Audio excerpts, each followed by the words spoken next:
Hello दोस्तों, स्वागत है आप सभी का द स्टडी अड्डा में। और इस वीडियो में हम बात करने जा रहे हैं चैप्टर 4 की, जो कि है सामाजिकरण। तो सामाजिकरण के क्वेश्चंस को डिस्कस करेंगे और उन सामाजिकरण के बारे में जानेंगे कि सामाजिकरण क्या होता है, इसके सिद्धांत क्या होते हैं। तो ये दोनों ही ये टॉपिक भी आपका जो है क्वेश्चन से कवर हो जाएगा। तो इम्पोर्टेंट क्वेश्चंस को डिस्कस करना स्टार्ट करते हैं। तो हमारा टॉपिक है सामाजिकरण यानी सोशलाइजेशन। तो पहला क्वेश्चन यही है, सामाजिकरण का क्या अर्थ होता है। तो सामाजिकरण का क्या मीनिंग होता है। सामाजिक मानदंड का कठोर रूप से पालन करना, या समाज में समायोजित होना, या सामाजिक मानदंडों के विरुद्ध विद्रोह करना, या सामाजिक विविधता को समझना।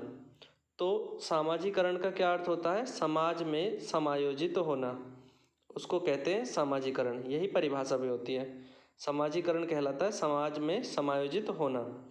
ठीक है, ये समझ आ गया। तो नेक्स्ट क्वेश्चन को देखिए। नेक्स्ट क्वेश्चन ये परिभाषा से पूछा गया है कि सामाजिकरण सहयोग करने वाले व्यक्तियों में हम की भावना का विकास करता है। बिल्कुल सही बात है। हम यानी वी की फीलिंग डेवलप होती है सामाजिकरण से। तो उनमें एक साथ कार्य करने की इच्छा, यानी हम होंगे तो एक साथ होंगे, तो एक साथ कार्य करने की इच्छा या क्षमता का विकास करता है। तो ये जो कथन है, ये कथन किसका है, इन चारों मनोवैज्ञानिकों में से किसका ये कथन है। किम्बल यंग का है, रॉस का है, अरस्तु का है, या वाइगोत्स्की का है। तो ये कथन किसका है, रोस का। रोस कहते हैं सामाजिकरण के द्वारा क्या होता है, हम की भावना का विकास। सामाजिकरण से हम की भावना का विकास होता है। ठीक है, ये याद रखेंगे। तो ये बहुत इंपॉर्टेंट है, हम की भावना के विकास की बात रोज करते हैं। अब नेक्स्ट क्वेश्चन को देखिए। नेक्स्ट क्वेश्चन को देखिए और इस क्वेश्चन को समझिए पहले। ठीक है, ये आ गया क्वेश्चन आपके सामने। थर्ड क्वेश्चन, सामाजिकरण के संदर्भ में इनमें से कौन सा कथन असत्य है। तो किसी भी क्वेश्चन को करने से पहले ये ध्यान रखें, सत्य पूछ रहा है कि असत्य कथन पूछ रहा है। तो यहाँ पे क्या पूछा है, असत्य कथन आपको बताना है। ठीक है, असत्य कौन सा कथन है। अब संस्कृति का हस्तांतरण भी सामाजिकरण की प्रक्रिया द्वारा होता है। तो संस्कृति जो है किसके द्वारा हस्तांतरित की जाती है, सामाजिकरण की प्रक्रिया द्वारा की जाती है क्या, ये सत्य है। ये क्या है, सत्य बात है। संस्कृति जो है उसको आगे बढ़ाने में सामाजिकरण का बहुत बड़ा अहम योगदान होता है। ठीक है, असत्य हमें ढूंढना है। सामाजिकरण के कुछ महत्वपूर्ण अभिकर्ता माता पिता हैं, यानी सामाजिकरण किसके द्वारा होता है, माता पिता के द्वारा। समवयस्क मतलब साथियों द्वारा, जो एक ही उम्र के होते हैं उनको कहते हैं समवयस्क। विद्यालय द्वारा, धार्मिक संस्थाओं द्वारा, या जो है जनसंचार माध्यमों द्वारा। तो सामाजिकरण इन सभी के द्वारा होता है, ये तो सत्य है। ठीक है, पालने के तरीकों का प्रभाव बच्चों के सामाजिकरण पर नहीं पड़ता, ये कथन जो है ये कथन गलत है। पालने के तरीकों का प्रभाव भी बच्चों पर पड़ता है। तो हमें क्या ढूंढना था, हमें ढूंढना था असत्य कथन। तो थर्ड ही आंसर हो जाएगा। ठीक है, थर्ड हमारा उत्तर हो जाएगा। लास्ट ऑप्शन को भी पढ़ लेते हैं। सामाजिकरण का कार्य समाज में रहकर ही संभव है, समाज से अलग नहीं। तो सामाजिकरण क्योंकि सीधे सीधे समाज से जुड़ा हुआ है, तो सोशलाइजेशन का जो प्रोसेस है वो सोसाइटी में यानी समाज में रहकर ही हो सकता है। अब सामाजिकरण होगा तो समाज भी होना जरूरी है। समाज से अलग रह के तो बालक जो है एकाकी रह जाएगा ना, अलग रह जाएगा कि अलग थलग, तो उसको समाज का कोई ज्ञान नहीं होगा। तो इस क्वेश्चन का हमने उत्तर देख लिया, कौन सा असत्य था। असत्य है वो पालने के तरीकों का प्रभाव नहीं पड़ता, ये गलत है। ठीक है, तो यही इसका आंसर हो जाएगा, थर्ड ऑप्शन। अब नेक्स्ट चलें। नेक्स्ट क्वेश्चन देखिए। किसी बालक के सामाजिकरण में समझ करके करने हैं क्वेश्चन सारे। ठीक है, ये नहीं है कि बहुत जल्दबाजी में क्वेश्चन के आंसर करने, समझ करके क्वेश्चन के आंसर करिए। ठीक है, किसी बालक के सामाजिकरण में धर्म का महत्व है। धर्म किस चीज़ में अहम भूमिका निभाता है, धर्म की भूमिका किस चीज़ में होती है। धर्म की भूमिका होती है बालक में आदर्शों को विकास करने में। धर्म से बालक जो है अनुकरण करना सीखता है, बालक में संस्कारों का जन्म होता है। तो सामाजिकरण में धर्म के द्वारा यानी सामाजिकरण की जो प्रक्रिया है उसमें धर्म का रोल है, बालक में आदर्शों का विकास करने में, अनुकरण में, संस्कार में, यानी उत्तर हो जाएगा ये सभी। ऑप्शन नंबर 4 हमारा आंसर हो जाएगा। ठीक है, क्या हो जाएगा? ये सभी। ठीक है, देखिए अब आगे देखिए क्वेश्चन नंबर 5 को देखिए। क्वेश्चन नंबर 5 क्या कहता है? क्वेश्चन नंबर 5 में समझिए, सामाजिकरण की प्रक्रिया में उन या खाली स्थान को प्राप्त किया जाता है। किस चीज़ को प्राप्त किया जाता है? जिन्हें समाज में महत्व दिया जाता है। तो सामाजिकरण में ऐसी क्या चीज़ प्राप्त की जाती है? उन मानकों को, उन मूल्यों को, उन विश्वासों को क्या प्राप्त किया जाता है? उन मानकों को, उन मूल्यों को, उन विश्वासों को प्राप्त किया जाता है जिन्हें समाज में महत्व दिया है। समाज जिनको मानता है, तो समाज जिनको मानता है उन चीज़ों को सामाजिकरण में हम सीखते हैं, यानी प्राप्त करने की कोशिश करते हैं। जिन वैल्यूज़ को, जिन जिन बातों को, जिन मानकों को, जिन बातों पे समाज विश्वास करता है, तो जब आप उन चीज़ों को मानोगे, जब उन चीज़ों को सीखोगे, तो ही क्या होगा? सामाजिकरण होगा, सामाजिकरण होगा। ठीक है, तो इसका भी आंसर क्या हो जाएगा? ये सभी। Option number 4। ठीक है, ये सभी। अगला देखिए क्वेश्चन नंबर 6, सामाजिकरण में, सामाजिकरण की प्रक्रिया में, सामाजिकरण की प्रक्रिया में अनुकरण को उपयोगी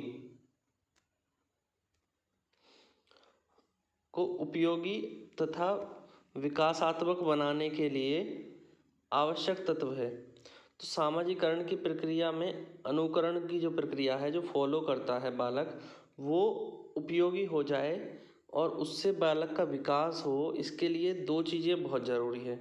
कौन सी 2 चीज़ें बहुत ज़रूरी है? एक है परिवार और एक पड़ोस। तो राइट आंसर क्या हो जाएगा? 6 का फर्स्ट ऑप्शन। ठीक है, आप मुझसे पहले आंसर किया करें तो मैं आपको समझाते हुए फिर उसका आंसर बता दूंगा। देखिए क्वेश्चन 8 को देखिए, आप इसका आंसर करिए। ठीक है, पहले आंसर आप कर दिया करें, ऑप्शन कमेंट करते रहा करें, तो कमेंट करेंगे। ठीक है, अपने आंसर्स कमेंट करेंगे क्वेश्चन नंबर 8 के लिए। देखिए, निम्न में से कौन सा कारक बच्चों के सामाजिकरण में भूमिका निभाता है? कौन सा कारक है जो बालक के सामाजिकरण में बहुत इम्पोर्टेंट रोल प्ले करता है? तो पालन पोषण का रोल होता है, बिल्कुल। ठीक है, पालन पोषण का रोल होता है। सहानुभूति का, बच्चे से प्रेम या सहानुभूतिपूर्ण व्यवहार करने का, बिल्कुल बालक का अच्छा सामाजिकरण होता है। अगर उससे अच्छा प्रेम और सहानुभूतिपूर्ण वातावरण किया जाएगा, बालक का पालन पोषण अच्छा होगा तो उसका सामाजिकरण अच्छा होगा। पड़ोस अच्छा होगा तो सामाजिकरण अच्छा होगा, पड़ोस बुरा होगा तो सामाजिकरण बुरा होगा। ठीक है, तो दोनों ही चीज़ें, जैसा पड़ोस होगा, जैसा समाज होगा, वैसा ही बालक वो सामाजिकरण की प्रक्रिया में ढलेगा। तो इसका क्या हो जाएगा? ऑप्शन नंबर 4, ये सभी सही हो जाएगा। क्या हो जाएगा? ये सभी। अच्छा, अगले क्वेश्चन का आंसर करिए, क्वेश्चन नंबर 9 का आंसर करिए। सामाजिकरण की प्रक्रिया जो है ये कब शुरू होती है? इसका प्रारंभ कब होता है? ठीक है, बताओ। जन्म से, जन्म से 3 वर्ष के बाद, या जन्म से किशोरावस्था में, या वयस्क होने के बाद? क्या होगा इसका राइट आंसर? तो सामाजिकरण की प्रक्रिया कब से शुरू होती है? जन्म से। ऑप्शन नंबर 2 सही है। ठीक है, देखिए नेक्स्ट क्वेश्चन को देखिए। नेक्स्ट क्वेश्चन, ये दोनों क्वेश्चन आ चुके हैं, क्वेश्चन नंबर 10 और क्वेश्चन नंबर 11। तो सबसे पहले क्वेश्चन नंबर 10 का आंसर करिए। सामाजिकरण की किस अवस्था में बच्चों में जिज्ञासा की प्रवृत्ति पाई जाती है? तो जिज्ञासा की प्रवृत्ति कौन सी अवस्था में होती है बालकों में? सबसे ज़्यादा होती है प्रारंभिक बाल्यावस्था में। किसमें? प्रारंभिक बाल्यावस्था में। तो इसका आंसर हो गया थर्ड ऑप्शन। सामाजिकरण की किस अवस्था में बालकों में समकक्ष मित्रों और समूहों के साथ समायोजन की प्रवृत्ति, समायोजन करने की प्रवृत्ति किस अवस्था में पाई जाती है? ये पाई जाती है किशोरावस्था में। तो यहाँ पे ऑप्शन नंबर 2 सही हो जाएगा। ठीक है, समायोजन की प्रवृत्ति कब होती है? किशोरावस्था में, और जिज्ञासा की प्रवृत्ति बाल्यावस्था में। ठीक है, अब देखिए नेक्स्ट क्वेश्चन देखिए, क्वेश्चन नंबर 12। चलिए पहले 12 का ही आंसर करिए, फिर 13 करेंगे। तो 12, गहन और जटिल सामाजिकरण, कौन सी अवस्था का जो सामाजिकरण है वो गहन और जटिल माना जाता है? तो क्या आंसर होगा इसका? किशोरावस्था के दौरान। किशोरावस्था को तूफान की, संघर्ष की अवस्था भी कहा है, स्टैनले ने कहा है ना। तो गहन और जटिल सामाजिकरण ये कौन सी अवस्था में माना जाता है? किशोरावस्था में।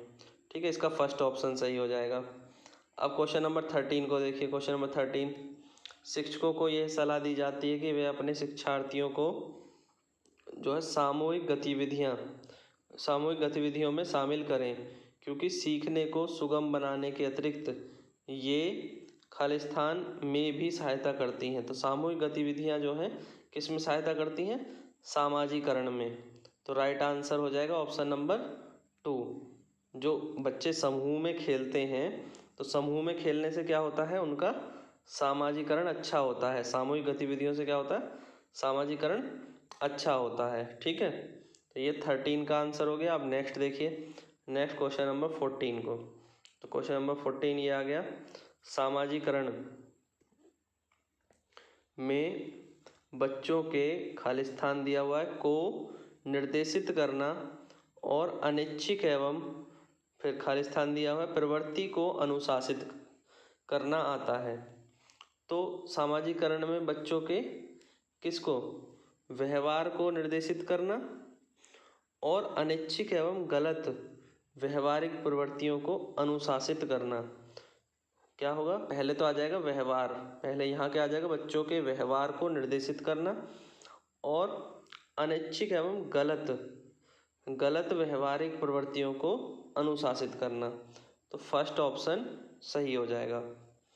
ठीक है, नेक्स्ट क्वेश्चन देखिए, क्वेश्चन नंबर 15, इसका आंसर करें। क्वेश्चन नंबर 15 का, बच्चों में सामाजिकरण में शिक्षक की भूमिका, टीचर का क्या रोल होता है सामाजिकरण में? टीचर का क्या रोल होगा? उन्हें उनका बौद्धिक विकास करना, उन्हें सांप्रदायिक शिक्षा प्रदान करना, या उन्हें गृह कार्य देना, या आर्थिक प्रयोग में सहयोग करना। तो सामाजिकरण अच्छा हो, इसके लिए टीचर जो है उनका बौद्धिक विकास कर सकता है। देखो, सांप्रदायिक शिक्षा देना गलत है, ठीक है। गृह कार्य से तो सामाजिकरण का कोई लेना देना है नहीं, और आर्थिक स्थिति से भी जो है सामाजिकरण का कोई जो है मतलब नहीं है। खास तौर पे जो गृह कार्य और ये आर्थिक और ये सब जो है, ये हमारे मनोविज्ञान में नेगेटिव वर्ड माने जाते हैं। आप इनको ऐसे भी देख करके जो है कैंसिल कर सकते हैं, ठीक है। सांप्रदायिक शिक्षा देना ये जो है नेगेटिव वर्ड है बाल मनोविज्ञान में। तो ये ऑप्शन सही नहीं होंगे। सही क्या होगा? बौद्धिक विकास करना, फर्स्ट ऑप्शन सही होगा। चलिए आगे चलते हैं, क्वेश्चन नंबर 16 की बात करते हैं। अपनी कक्षा के बच्चों के सामाजिकरण की प्रक्रिया को तेज करने के लिए शिक्षक को अपना व्यवहार कैसा रखना चाहिए?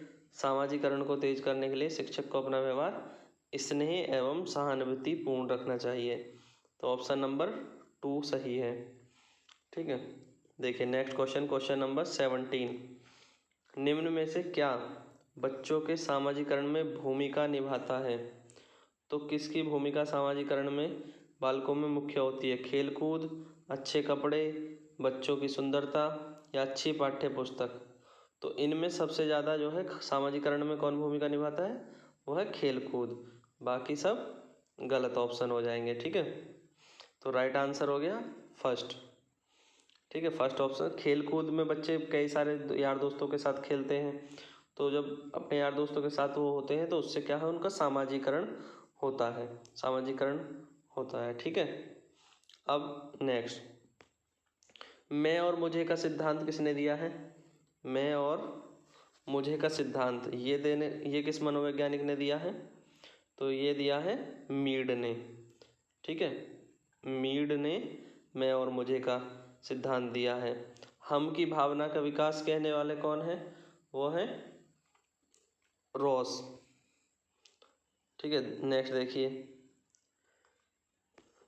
प्रत्येक समाज में अपनी विचारधारा, मूल्य, भाव, विश्वास, आदर्श और संस्कार जीवित अवस्था में होते हैं।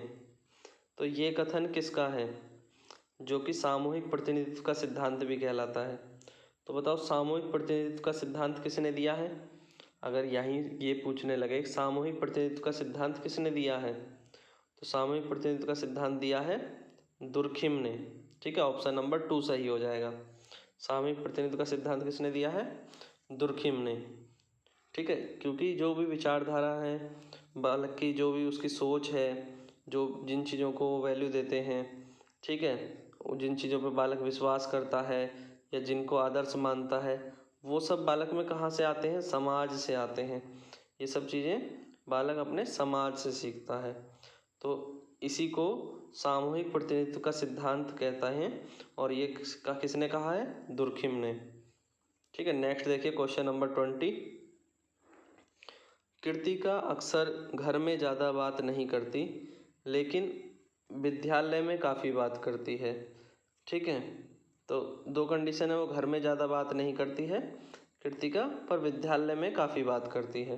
तो इससे क्या पता चलता है? यह दर्शाता है कि विद्यालय हर समय बच्चों को खूब बात करने का अवसर देता है। शिक्षकों की यह मांग होती है कि बच्चे विद्यालय में खूब बात करें। कृतिका को अपना घर बिल्कुल पसंद नहीं है या फिर उसके विचारों को विद्यालय में मान्यता मिलती है। तो जब किसी बच्चे की बात सुनी जाएगी, उसकी बात को ध्यान से सुना जाएगा, तो वहीं तो बच्चा बात करेगा। तो यानी उसके विचारों को वहाँ मान्यता मिलती है। ऑप्शन नंबर 4 सही होगा। ठीक है, ऐसा नहीं है कि स्कूल ने छूट दे रखी है कि खूब बातें करें, ठीक है, बच्चों को खूब बातें करनी है या उसको घर पसंद नहीं है, बट घर में उसकी बात को सुना नहीं जाता होगा या उसकी बात को जो है एक तरह से एग्री नहीं किया जाता होगा, मान्यता नहीं दी जाती होगी, इसलिए ही वो बच्चे जो है घर में नहीं बोलती होगी और वो स्कूल में ज़्यादा बात करती होगी क्योंकि उसके दोस्त उसकी बात को ध्यान से सुनते होंगे। ठीक है, क्लियर हो गया। अब नेक्स्ट क्वेश्चन नंबर 21। सबसे अधिक गहन और जटिल सामाजिकरण होता है। तो इसके बारे में तो हम अभी बात कर चुके हैं पहले भी। तो गहन और जटिल सामाजिकरण कौन सी अवस्था में होता है? वो होता है किशोरावस्था में। ठीक है, और सबसे अधिक जिज्ञासा किस में होती है? पूर्व बाल्यावस्था के दौरान। तो इस क्वेश्चन का आंसर तो हमारा फर्स्ट हो जाएगा, किशोरावस्था के दौरान। नेक्स्ट क्वेश्चन देखिए, फिर से यही क्वेश्चन, जो ये क्वेश्चन 2011 में आया भी था जब सबसे पहले सीटेट हुआ था, तो उस समय ये क्वेश्चन पेपर में आया था। और तो इसका आंसर तो हमें पता ही है कि गहन और जटिल सामाजिकरण होता है किशोरावस्था के दौरान। तो सीधे नेक्स्ट क्वेश्चन पे चलते हैं। देखिए नेक्स्ट क्वेश्चन को देखिए। ठीक है, ये सीटेट ने पूछा है जनवरी 2012 में। तो शिक्षकों को यह सलाह दी जाती है कि वे अपने शिक्षार्थियों को सामूहिक गतिविधियों में शामिल करें। शिक्षकों को ये सलाह दी जाती है कि बच्चों को क्या कराएं? सामूहिक गतिविधियां करवाएं, क्योंकि सीखने के सुगम बनाने के अतिरिक्त ये किस में मदद करती हैं? ये सामाजिकरण में मदद करती हैं। तो ऑप्शन नंबर 2 सही हो जाएगा। ठीक है, सामूहिक गतिविधियों से बालक का सामाजिकरण भी होता है। ठीक है, तो इसका ये उत्तर था। देखिए जुलाई 2013 में क्वेश्चन आया, इस क्वेश्चन को देखिए। निम्न में से किसका मिलान उचित है? शारीरिक विकास को किसके साथ मिलाएंगे? शारीरिक विकास पे किसका प्रभाव होता है? वातावरण का या परिपक्वता का? किसके साथ इसको मैच करेंगे? वातावरण का। ठीक है, तो उसके बाद शारीरिक विकास, वातावरण, संज्ञानात्मक विकास, परिपक्वता, सामाजिक विकास, वातावरण और संवेगात्मक विकास, परिपक्वता। तो यहाँ पे सबसे जो सही मिलान है वो किसका है? सामाजिकरण पर वातावरण का प्रभाव बहुत ज़्यादा होता है ना, तो ये सर्वाधिक उचित है। तो हमारा ऑप्शन जो हो जाएगा वो हो जाएगा थर्ड सही। क्या हो जाएगा? Third option. ठीक है, देखिए नेक्स्ट क्वेश्चन नंबर 25 को देखिए। सामाजिकरण में सम्मिलित है संस्कृति संचरण या, तो यहाँ पर क्या आएगा? क्वेश्चन मार्क की जगह पर क्या आएगा वो बताना है। तो ये जुलाई 2013 में आया क्वेश्चन कि सामाजिकरण में संस्कृति संचरण और क्या शामिल होता है। तो इसका राइट आंसर होगा व्यक्तित्व का विकास।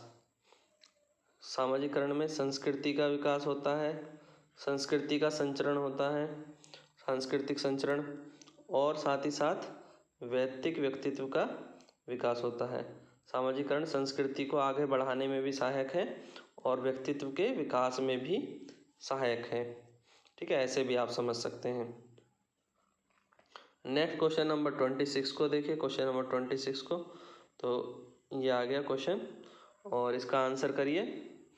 सामाजिकरण के बारे में ये क्वेश्चन पूछा है। क्या कहता है कि संदर्भ में विद्यालयों के पास प्राय एक प्रच्छन्न पाठ्यक्रम विद्यमान रहता है जिसमें निहित है। तो इस पाठ्यक्रम में क्या शामिल होता है जो सामाजिकरण के लिए बालक विद्यालय में होता है? अलग से सामाजिकरण के लिए जो पाठ्यक्रम स्कूलों में होता है उसमें क्या शामिल होता है, तो ये पूछा है। ठीक है, तो इसका क्या राइट आंसर है? 4 ऑप्शन आपको दिए हुए हैं, जल्दी से आंसर करिए। 4 ऑप्शन ये हैं, तो इसका राइट आंसर क्या होगा? Option number 4। ऑप्शन नंबर 4 अंतःक्रिया व सामग्री द्वारा विद्यालय में प्रस्तुत किए जाने वाले सामाजिक भूमिकाओं से संबंधित औपचारिक संकेत, ये एक पाठ्यक्रम में शामिल हैं, प्रच्छन्न पाठ्यक्रम में विद्यमान रहते हैं। ठीक है, कुछ ऐसी सामग्रियाँ, कुछ ऐसी अंतःक्रियाएँ कराई जाती हैं जिससे कि बालक का सामाजिकरण होता है स्कूल में, विद्यालय में। ठीक है, देखिए क्वेश्चन नंबर 27 को देखिए। क्वेश्चन नंबर 27 और 28 दोनों क्वेश्चन का आंसर करिए। क्वेश्चन नंबर 27 और 28। मनोसामाजिक सिद्धांत निम्नलिखित में से किस पर बल देता है? तो सबसे ज़्यादा किस पर बल देता है? उद्दीपन एवं प्रतिक्रिया पर, गलत। लिंगीय एवं प्रसूति स्तर पर, ये भी गलत। उद्यम के मुकाबले हीनता स्तर पर, ये सही है। क्रिया प्रसूत अनुबंधन पर, ये गलत है। तो इसका क्या आ जाएगा? मनोसामाजिक सिद्धांत उद्यम के मुकाबले हीनता स्तर पर बल देता है। सामाजिकरण एक प्रक्रिया है। सामाजिकरण कैसी प्रक्रिया है? मूल्य, विश्वास और अपेक्षाओं को अर्जित करने की प्रक्रिया है। ठीक है, फर्स्ट ऑप्शन ही सही है। मित्रों के साथ सामाजिक बनने की एक छोटी परिभाषा हो जाएगी, घुलने मिलने की, समायोजन की, तो ये पूर्ण परिभाषा नहीं है। ठीक है, इसलिए ये गलत है। एक समाज की संस्कृति की आलोचना करना, तो आलोचना करने तो सामाजिकरण में नहीं आता है। ठीक है, तो ये गलत है। देखिए नेक्स्ट क्वेश्चन को देखिए। क्वेश्चन नंबर 30 का आंसर करिए।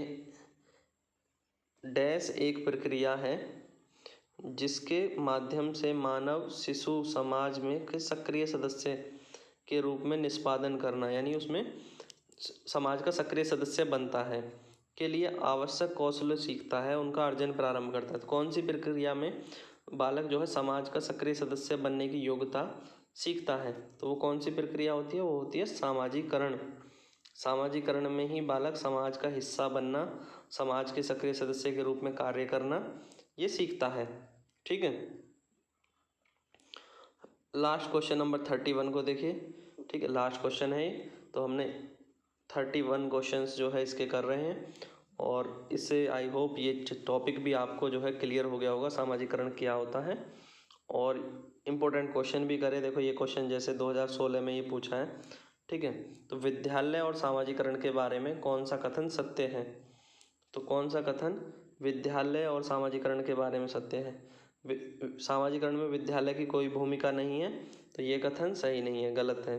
विद्यालय सामाजिकरण का एक महत्वपूर्ण कारक है, बिल्कुल सही बात है। सामाजिकरण में विद्यालय की थोड़ी बहुत भूमिका है, थोड़ी बहुत नहीं, बहुत महत्वपूर्ण भूमिका है। ठीक है, विद्यालय सामाजिकरण का पहला मुख्य कारक है।